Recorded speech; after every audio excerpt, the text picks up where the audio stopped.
Today I'm going to teach you how to invite members into your GitHub organization. This is essential when you're working with a team and need to give others access to your repositories and projects.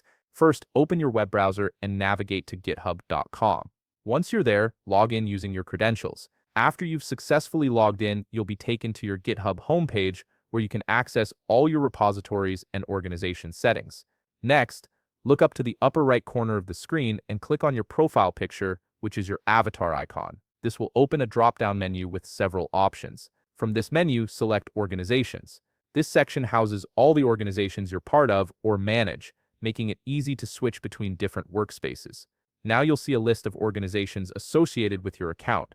Click on the specific organization where you want to invite new members. This will take you to that organization's main page where you can view repositories, manage settings, and handle member invitations. On the organization page, shift your attention to the right side of the screen. Here you'll find a button that says Invite Someone. Click on this button to begin the invitation process. This is where you'll add new team members to collaborate on your organization's projects.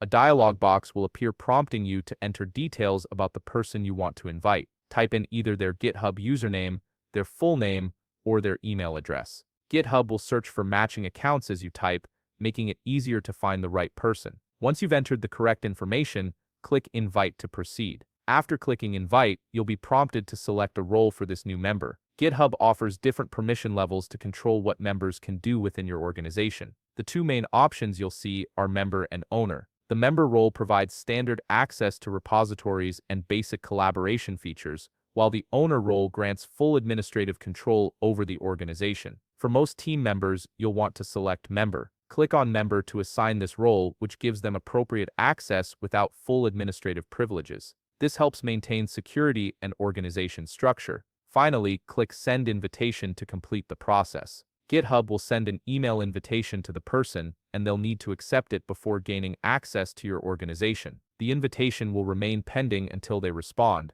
and that's it. You've successfully sent an invitation to a new member to join your GitHub organization, allowing them to collaborate on your projects. If you found this video helpful, please leave a like, subscribe, and see you in the next video.